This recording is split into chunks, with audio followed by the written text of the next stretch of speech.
Margo's fitness as a parent. You have no money, you have no plan, and you simulate sex acts with space aliens. I am the alien. I've come across a lot of people in life who need to apologize.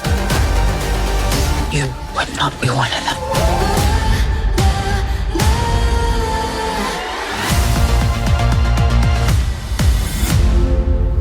George? Hey, Michael, how are you? I'm great, man. Thank you. How are you?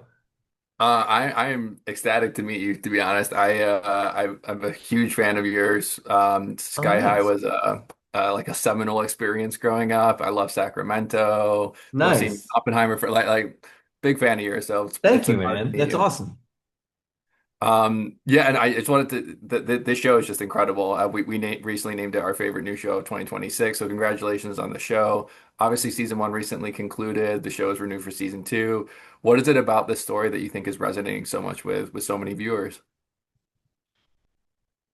It is a great show, and I feel really lucky to be involved, even though Mark is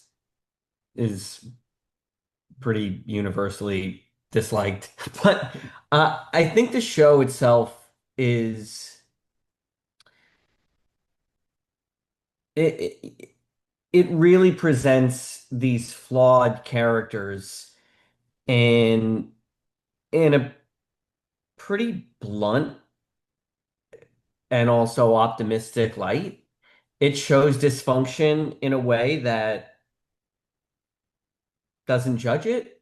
And I feel like even though Margot makes these questionable decisions, she early on anyway, there's such dignity behind her decision, even though it's such a naive one, that and each character has their own version of that decision in their own traits and their own behavior and their own history. So I just feel like it presents very flawed characters in an optimistic light, and you can't help but root for these people, even though they, they're in dire circumstances and make questionable decisions. Yeah, I think you hit the nail on the head. You really can't help but root for them. I guess that applies to everyone, but Mark. So I would argue it does even apply to okay. Mark in you know how the show ends, not to give any spoilers, but I feel like where Margot and Mark end, it merits some further exploration because I feel like Margot is a character who also is is dignified and holds a pretty direct moral compass with what she feels, and yet she has a lot of empathy, and you can see it through her relationship with her father and her relationship with her dad, even her roommates. But I think even Mark, I feel like Margot as a character is like a window to the audience where she's not judging people because she knows she makes these decisions herself. Yeah, I found that finale to be so powerful, and I did want to dive in a little bit to that.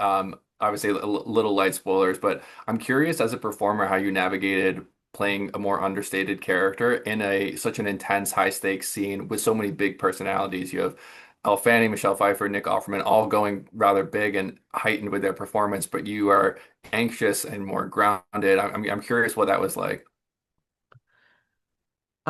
I generally looked at Mark as, or at least his arc, as almost an anti-arc where it goes much smaller. I feel like what you see in Mark in the beginning of the season is is his presentation of who he is. He's a professor. He's smart. He's has money. He has a family. He's presenting as this together guy, and then over the course of the show, and a lot of it happens off screen for Mark, but it's really the de-evolution of a guy or the deconstruction of a guy.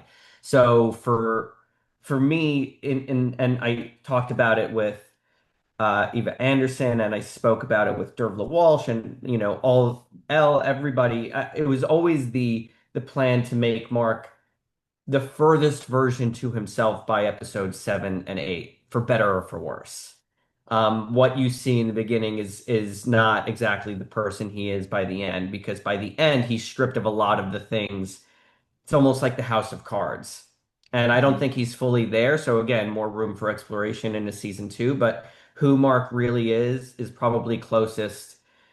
You get the closest version of him in episode 7 and 8, and that's just a guy who is grasping at straws for identity.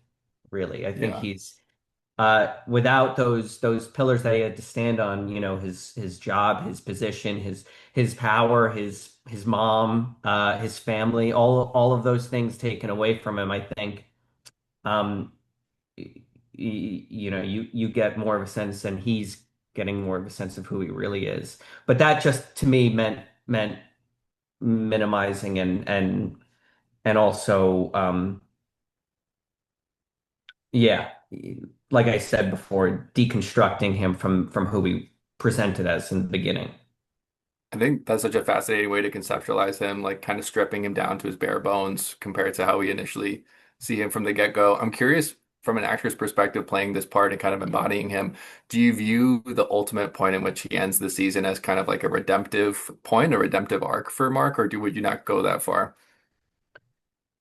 It it it it's com it's complicated because I feel like for Mark, his only version of redemption is doing what he thinks is right. And I think there are various paths for him, but in his mind, and I think this is what makes good drama ultimately, is that he believes what he's doing is right.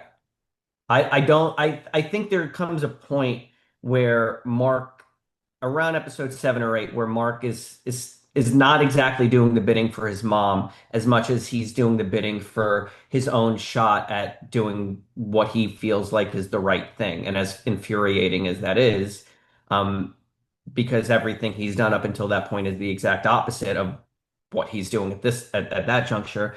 I think for Mark, he looks at his actions in I think the later episodes as the only really dignified way out of it, even if he didn't choose it.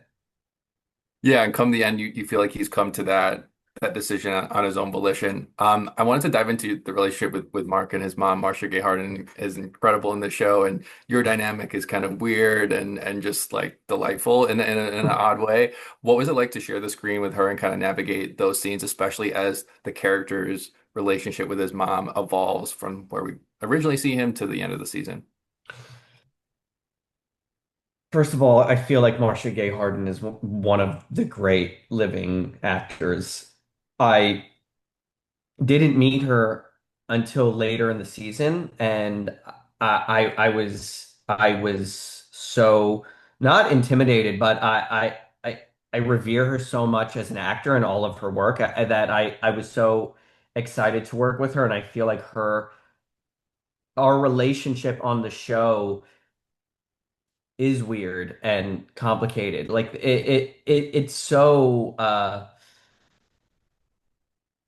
you know, it, she clearly loves him and she's clearly disappointed by him and he clearly relies on her and yet he clearly eh, hates her in moments too. But it's this really um weird dynamic between the two of them that's like a love hate where she'll clearly do anything for him and he relies on her and he depends on her and probably resents it so much because he's also reminded of his own failure every time she sees him. And so I think, to say she's the root of his issues is an understatement. I feel like it's so it goes much deeper, I would say, than what we're getting here, than what we get in the show. So building that with Marcia is just it was heaven because I'm really looking she forward. Oh, I'm sorry. no, because she's just one of the great actors and her insights are always so spot on and her instincts are always so spot on. So I just learned a lot from hearing her and watching her and acting with her. That's really cool. I'm really looking forward to the potential to kind of expand that and dive deeper into his psyche a little bit. What do you make of the kind of juxtaposition between the dysfunction that Mark has with his mom and how she kind of, like you alluded to, really resents him compared to Elle's character, Margot, and how, despite all that dysfunction surrounding her, her parents at the end of the day really genuinely love her. I was wondering if you kind of drew that comparison at all.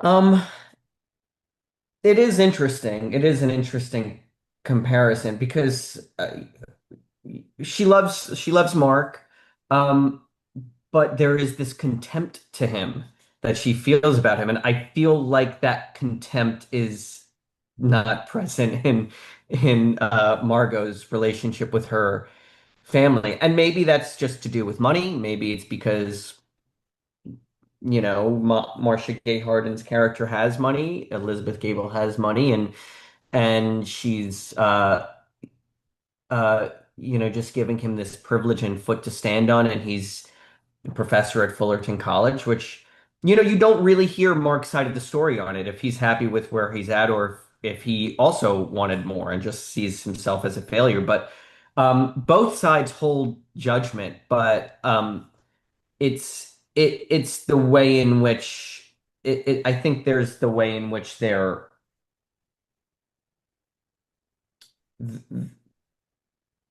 holding each other in disregard. Like I think more, Cheyenne will love Margot no matter what, and she'll fight the fight, but she'll love Margot no matter what, and yeah, she'll support her no matter what. And I feel like Mark also gets that support, but he still will always be a pussy, and that's the difference, you know?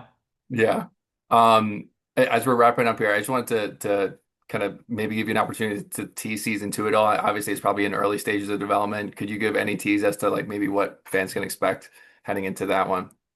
I don't know much. I only know uh basically what the audience knows is that they're at, spoiler alert, at the end of season one, there's the opportunity to explore the Mark and Margot version of co-parenting together and all that will entail. So I don't know. I really don't know much. And I'm really excited to learn and to continue to explore. Yeah, I think as am I, as are so many people. Well, congratulations on the show. It was really lovely to meet you, and thank you for diving deep into the character there. I really appreciate it.